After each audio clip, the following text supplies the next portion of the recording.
Terjemahannya salah hadis Nabi, tapi terjemahannya salah. Dan kita salah artinya, salah terjemahan, salah artinya. Nah, ini terjemahan awal mulanya. Kita jauh dari agama apa? Tidak bahasa Arab.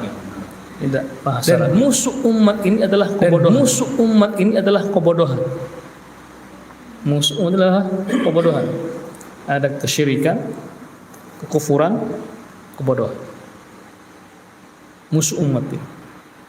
Dan Nabi diutus kamu ke bumi ini memerangi tiga ini. Kesyirikan. Kemudian apa tadi? Kekufuran. Ketiga apa? Kebodohan. Karena orang kalau sudah bodoh maka dengan mudah akan dipengaruhi.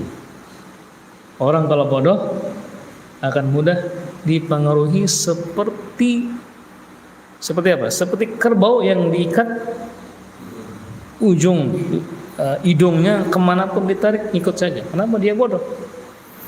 Tapi orang berilmu enggak, stop dulu. Makanya ketika Allah mengutus nabinya ke muka bumi ini memerangi tiga. Dan musuh-musuh Islam berusaha membodohi umat ini. Dengan apa? Dengan menjauhkan umat ini dari Al-Quran dan As-Sunnah, agar mereka bisa dibodoh-bodohi. Orang yang kalau mudah bodoh maka nggak punya rasa malu lagi. Kami lihat para pemuda sekarang ketika mereka bodoh dengan agamanya, mereka mudah dipengaruhi. Ada acara mereka ikut-ikutan dengan melepaskan status sebagai seorang muslim, mereka lepas jadi nggak pakai jilbab, nggak pakai apa, dengan mudah mereka bodoh-bodohi. Termasuk juga perayaan tahun baru itu. Malam ini ya? Malam ini kita bakar apa malam ini?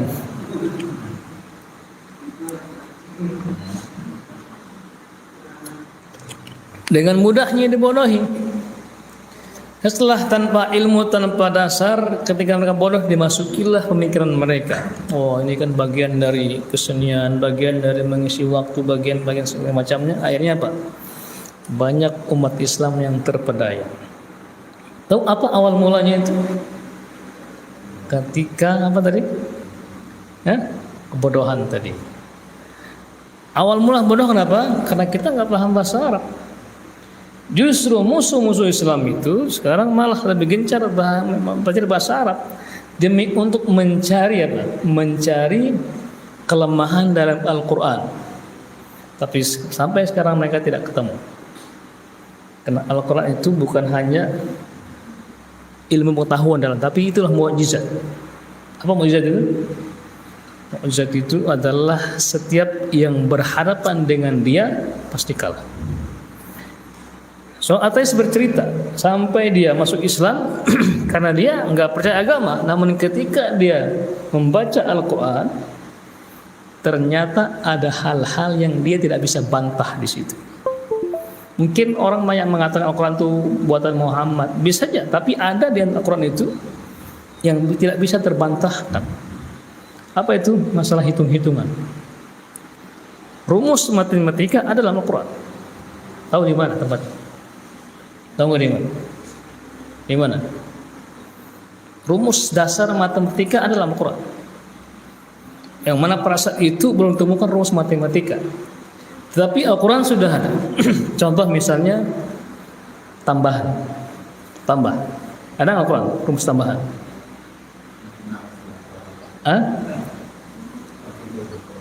Bukan itu. Ada nggak? Atau nggak?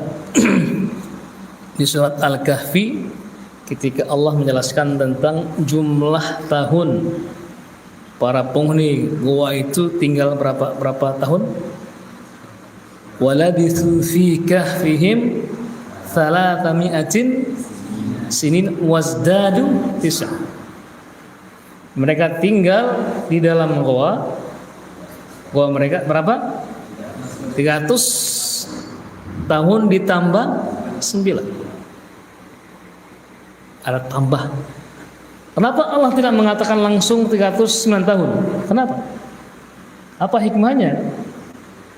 Karena Allah ingin mengajar kepada kita ada rumus tambahan di situ. Allah bisa saja dan maha mampu mengatakan mereka tinggal di gua selama 309 tahun. Tapi apa hikmah Allah menambah? Salasami'atin sinina wazdadu tis'a. Berarti ada rumus apa? Rumus tambahan di situ. Rumus tambah. Rumus pengurangan. Di mana? Ayo ini otak nanti. Ayo, encerkan otak. Rumus tambah pengurangan sekarang. Ketika Allah bercerita tentang masa dakwah Nabi Nuh, berapa tahun lamanya? Ya, itu kan hasilnya. Tapi Allah menjelaskan apa? Alfasanatin illa khamsina. Nabi Nuh berdakwah 1000 tahun dikurangi 50. Berapa hasil? Nah itu. Allah maha mampu menuliskan langsung 950 tahun. Betul enggak? Tapi kenapa harus ada 1000 dikurangi 50? Itu rumus apa?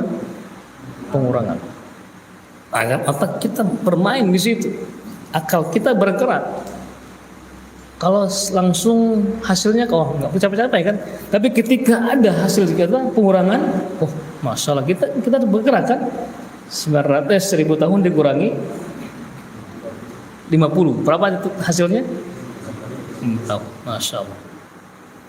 Kemudian perkalian misalnya, ada nggak? Ada perkalian di Al-Quran. Di mana letaknya? Di mana? Di surat An-Nisa. Ketika Allah menjelaskan tentang bagi warisan, pembagian warisan, jatah laki-laki beda dengan perempuan. Allah menggunakan apa? Yusikumullahu fi auladikum lidzakari mithlu hadzil unthayain. Itu perkalian. Allah mewasiatkan kepada kalian untuk anak-anak kalian apa itu? Bagi laki-laki 2 kali bagiannya perempuan. Itu rumus perkalian. Allah maha mampu mengatakan buat laki-laki 2, perempuan 1. Betul tidak? Ya kan? Tetapi Allah tidak menggunakan itu. Allah menggunakan apa? 2 kali bagiannya perempuan. Karena kalau hanya 2 buat laki-laki, 1 buat perempuan, maka segitu hasilnya. Namun ketika Allah memberikan rumusnya, berarti apa? Kalau perempuan dapat 3, berapa dapat laki-laki? 6, berarti dikali 2. Kalau perempuan dapat 6, berapa laki-laki? 12. Berarti ada rumus kalian di situ. Lidzakari mithlu hadzil unthayain. Jadi buat laki-laki 2 kali bagiannya perempuan. Rumus perkalian. Rumus bagi ada nggak? Ada juga. Masih di ilmu warisan tadi. Masih di ilmu warisan. Jadi Al-Quran Masya Allah, hitung-hitungan ini tidak akan pernah terbantahkan. Sehingga banyak orang ateis pun ketika setelah membaca Al-Quran, mereka langsung masuk Islam. Kenapa tidak agama yang lain? Karena agama yang lain masih bisa dibantahkan. Tapi Al-Quran tidak terbantahkan. Contoh lain misalnya masalah lawan kata dalam Al-Quran persis sama. Al-usru dengan yusru. Al-usru kesulitan, al-yusru kemudahan, sama jumlahnya. Nggak ada yang meleset. Siang dan malam, jelaskan sama jumlahnya. Kemudian Allah menyebutkan kata asyahru. Apa kata asyahru itu? Bulan. Allah menyebutkan berapa kali dalam Al-Quran? 12 kali. 12 tempat. Persis nggak dengan nama tempat ini? Dengan fakta. Persis kan 12 bulan kan? Allah menyebutkan kata asyahru itu dalam Al-Quran sebanyak 12 bulan. Lain dengan dulu bangsa Romawi.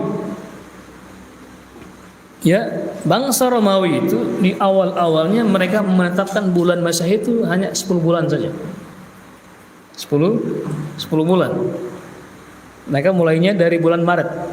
Itu bulan 1. April bulan 2. Kemudian April, Mei bulan 3. Kemudian apa lagi? Seterusnya.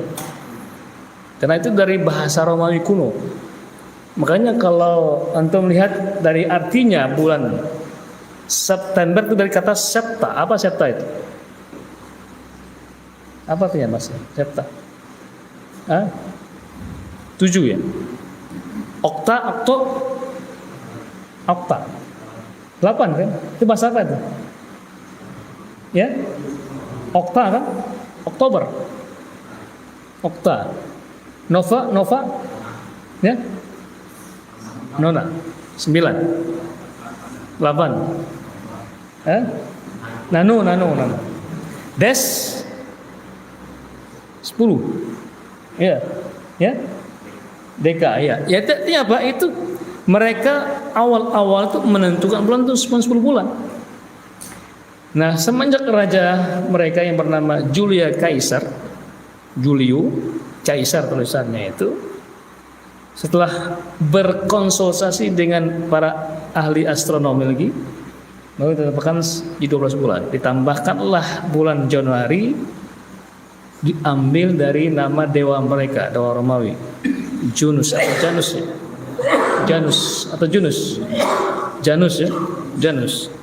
Itu dewa Romawi yang mereka beri simbol 2 kepala. Kepala menghadap ke atas, ke depan, menghadap ke belakang sebagai simbol apa? Masa depan atau masa lalu.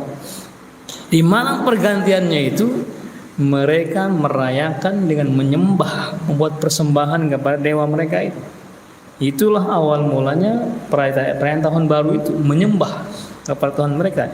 Jadi mereka itu merayakan bukan hasil merayakan, tapi mereka merayakan hari raya mereka sebenarnya, hari raya buat bangsa Romawi itu. Makanya orang yang ikut-ikutan merayakan malam tahun baru itu sama dengan mereka. Nabi SAW bersabda apa? Man tashabbaha biqaumin fahuwa minhum. Apapun alasannya. Kenapa? Karena banyak alasan yang beredar. Daripada kita turun di jalan, ya huru-hara, ayo kita ke masjid kan. Ayo kita ke masjid, kita zikir, kita perbanyak ibadah. Apa alasannya? Siapa yang nyuruh? Siapa yang nyuruh kita ke masjid malam itu zikir?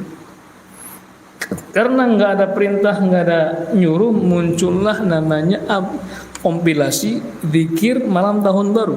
Diambillah zikir ini, jadilah kompilasi zikir tahun baru namanya. Karena apa? Nggak ada dasarnya. Apa dasarnya? Berdasarkan perasaan dan logika. Daripada kita di jalan, hanya kita ke masjid. Inilah yang Nabi khawatirkan ini. Apa tadi? Kita ikut-ikutan dengan bangsa orang-orang Yahudi Nasrani ini. Pelan-pelan kita digiring, akhirnya kita ikut-ikutan. Walaupun alasannya apa? Agar tidak di jalan. Alasan itu nggak benar. Karena siapa yang nyuruh yang dipikir malam itu? Terus gimana? Ya udah nggak usah ngapa-ngapain. Ustaz kita bakar-bakar. Ya sudah, kenapa nggak sekarang aja bakar-bakarnya kan? Kenapa harus nunggu malam itu? Ya kan? Bisa sekarang kita bakar atau bisa kebakar. Enggak ikut. Ya itulah alasannya. Pakai logika. Awal mulanya apa itu? Karena kita enggak paham agama kita. Enggak paham Al-Qur'an, enggak paham hadis. Kenapa? Karena bodohnya kita dengan kitab suci kita ini. Awal bodohnya apa? Karena kita enggak paham bahasa. Nah, bagaimana mungkin kita akan cinta kepada Allah, cinta kepada Nabi kalau kita enggak paham bahasa Arab? Masya Allah, ini mukadimahnya lebih panjang daripada isinya ini. Ya. Dan kembali ke bahasan kita, masalah cinta kepada Allah Subhanahu wa taala. Cinta kepada Allah itu cinta kita kepada zatnya Allah Subhanahu wa taala dari segala macam segi. Dari segala sudut. Kenapa? Karena Allah punya sifat segala macam, maha semuanya, maha indah, maha kaya, maha segala-galanya. Makanya tidak ada alasan untuk tidak cinta kepada Allah Subhanahu wa taala. Kita cinta kepada Allah karena semua alasan itu. Kalau cinta kepada yang lainnya ikut karena cinta kita kepada Allah Subhanahu wa taala. Sebab kalau cinta kita kepada yang lainnya sebenarnya tanpa alasan sebenarnya.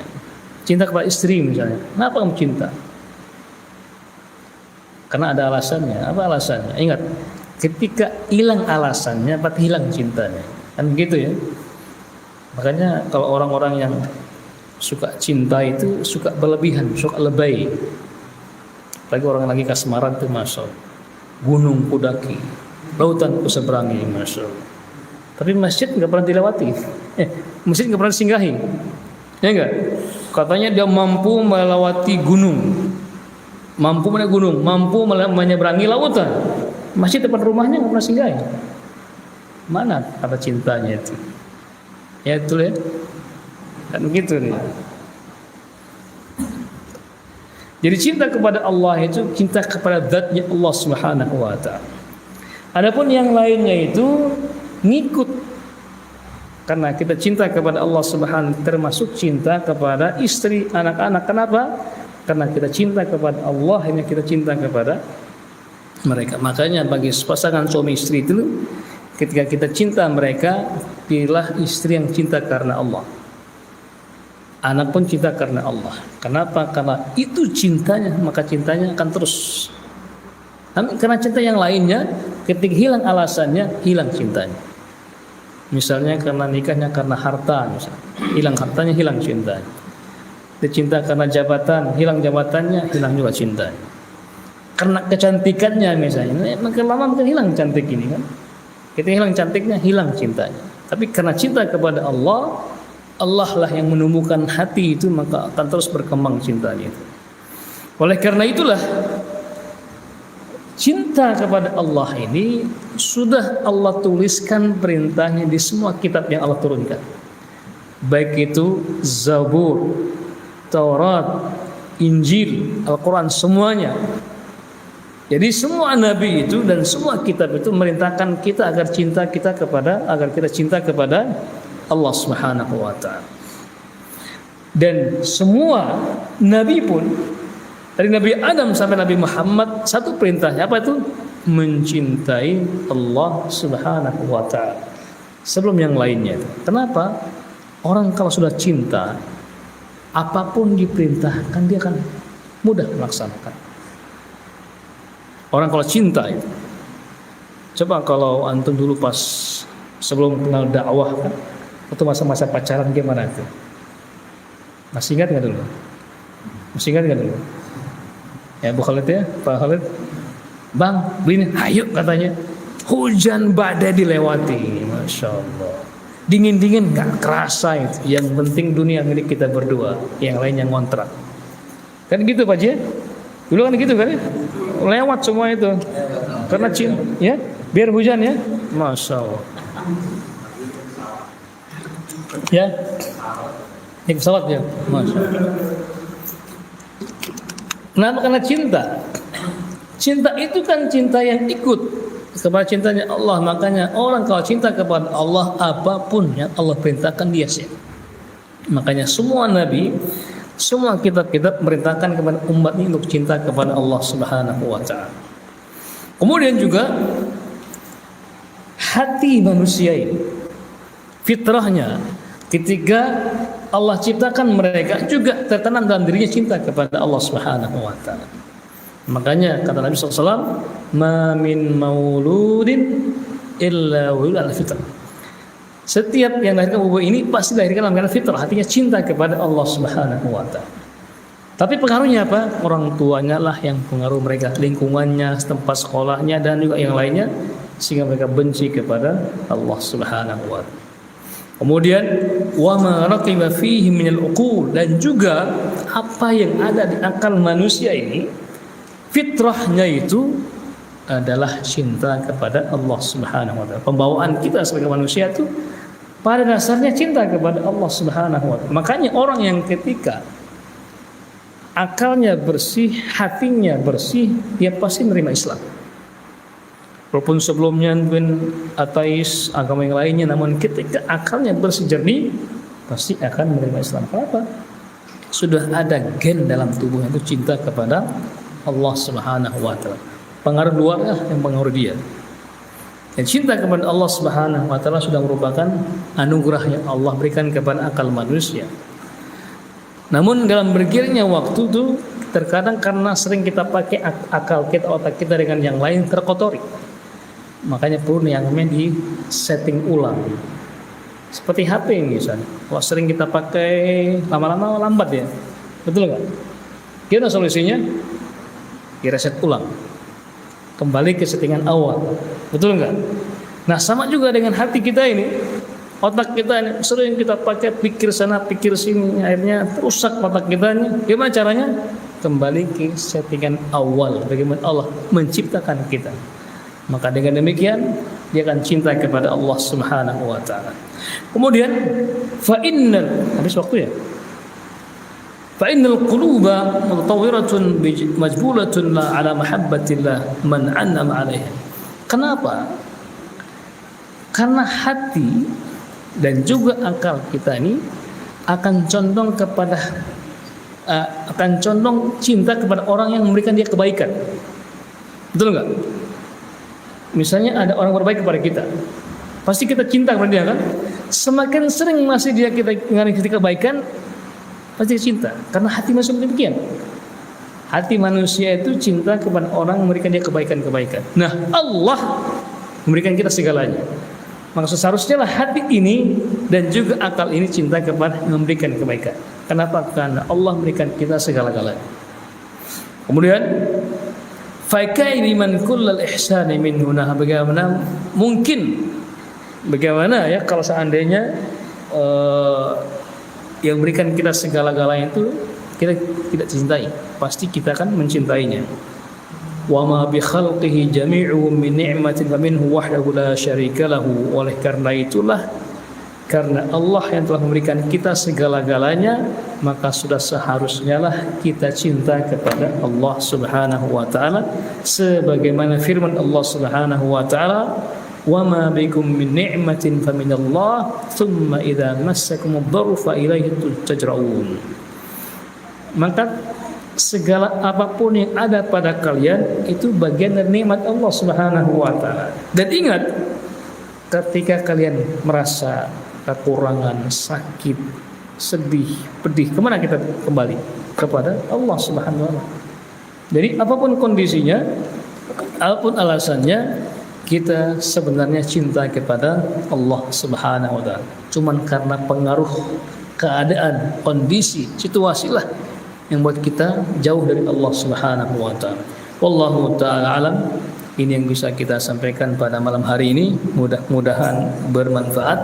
Kalau ada hal-hal yang salah atau kata-kata yang kurang berkenan, mohon dimaafkan. Kalau ada benarnya, itu semata-mata dari Allah Subhanahu wa taala. Sebelum kita akhiri, mungkin ada yang perlu disampaikan, ditanyakan, dikoreksi atau ditambahkan. Tafadhol.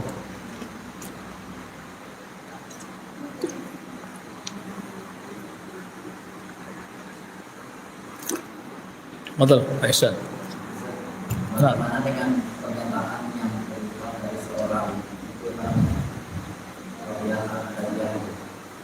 kalimat-kalimatnya jika aku mau karena harus beragama itu atau takut akan asal itu, artinya dia tidak karena harus surga atau takut karena neraka, tapi karena bagaimana itu? Ya, jadi bunyi syairnya itu,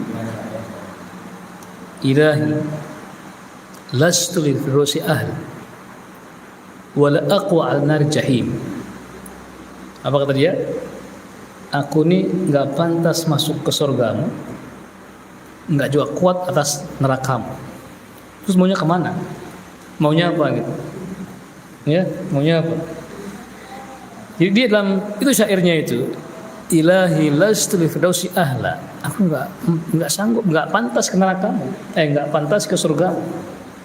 Mungkin karena dosa-dosanya. Dan juga enggak kuat akan siksaan neraka. Ini namanya dalam unsur ibadah itu ada 3 unsur. Ada namanya ar-raja, al-khauf, dan ada al-mahabbah. Nah, dia ini hanya menghilangkan 3. hanya misalkan satu cinta saja. Orang kalau sudah cinta itu, makanya Allah akan berikan. Ingat, cinta itu tidak hanya sendiri, ada yang keduanya. Ada al-khauf, takut akan siksaannya, dan juga ar-raja, berharap ke surganya. Bukan nggak berharap, anak nggak sanggup ke surganya katanya. Terus maunya apa gitu? Maunya apa? Makanya orang-orang tasawuf hanya mengandalkan satu, cinta. Sehingga dengan cinta itu mereka bisa masuk apa saja. Makanya ada sebuah pernyataan dari seorang ustaz yang berkata, nggak salah, orang Nasara itu katanya, orang Nasara ketika mereka menyembah Isa dan mereka menggambarkan di situ ada keesaan Allah di situ, maka dia akan mentauhidkan Allah. Pernah dengar nggak seperti itu? Pernah dengar nggak? Itu masuk dari ajaran tasawuf ini. Jadi orang-orang Nasrani katanya ketika menyembah Nabi Isa, tapi dengan menggambarkan, membayangkan keesaan ada dalam tubuh Nabi Isa, mereka muwahhid. Itu dari mana itu? Mana dalilnya? Dari mana kitabnya? Mana sumbernya? Enggak dijelaskan, hanya berdasarkan logika saja. Kenapa? Mengandalkan apa tadi? Mahabbatullah, cinta kepada Allah Subhanahu wa taala. Ingat, cinta kepada Allah itu harus bergandengan dengan dua yang lainnya. Apa tadi? Ar-raja. Apa raja itu? Berharap surganya Allah Subhanahu wa taala. Berharap pahala Allah Subhanahu wa taala. Karena makanya itu yarjuna rahmatallahi wa khafuna adzabah. Mereka itu ciri orang mukmin apa? Yarjuna rahmatullah, berharap rahmat Allah, wa yakhafuna adzabah. Mereka itu takut akan siksaan Allah Subhanahu wa taala. Makanya surat Al-Fatihah itu mengandung 3 unsur ini. Di mana itu? Mari kita baca satu-satu. Sudah masuk belum? Datang belum? Datang ya? Belum? Oke. Kita baca ayat yang pertama. Alhamdulillahirabbil alamin. Apa artinya itu? Segala puji bagi Allah, pemilik alam semesta ini. Pujian itu hasil dari apa? Cinta kita kepada Allah Subhanahu wa taala. Ada hubbu situ. Orang kalau cinta pasti memujinya kan? Betul enggak? Enggak mungkin cinta dengan tanpa pujian, atau karena banyak pujian hanya kita cinta kepada Allah Subhanahu wa taala. Yang kedua apa tadi? Maliki yaumiddin. Yang memiliki alam semesta. Karena kita tahu Allah memiliki alam semesta yang mengatur, makanya muncullah takut itu, al-khauf. Allah yang mengatur alam semesta ini, Allah yang mengatur segalanya, memberikan rezeki, memberikan siksaan dan segala macamnya itu, maka muncullah al-khauf, takut kepada Allah. Kenapa takut? Dia memiliki semuanya. Muncul takut. Yang berikutnya Pak, iyyaka na'budu wa iyyaka nasta'in. Maka muncullah sikap kita karena Allah yang maha dengan pujian-pujian, Allah yang memiliki malah segalanya, maka kita merendahkan diri kita, iyyaka na'budu, kepadamulah kami beribadah. Ayat yang berikutnya Mbak. Maka itulah doa berharap. Oleh karena itu ya Allah, tunjukilah kami jalan yang lurus. Muncullah harapan di situ agar kita mendapatkan jalan lurus. Makanya 3 unsur tadi ada dalam surat itu. Pujian, muncul mahabbah, kemudian al-khauf, takut, yang kedua harapan agar kita mendapatkan surganya Allah Subhanahu wa taala. Yang lurus itu surganya Allah Subhanahu wa taala. Jadi pernyataan itu ngambang.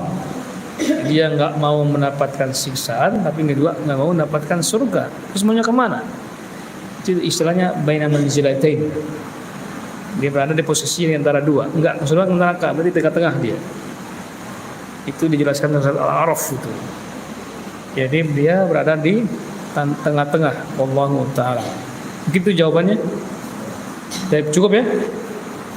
Cukup. Kita akhiri dengan doa majelis. Subhanakallah bihamdika asyhadu an la ilaha illa anta wa astaghfiruka wa atubu ilaik. Assalamualaikum warahmatullahi wabarakatuh.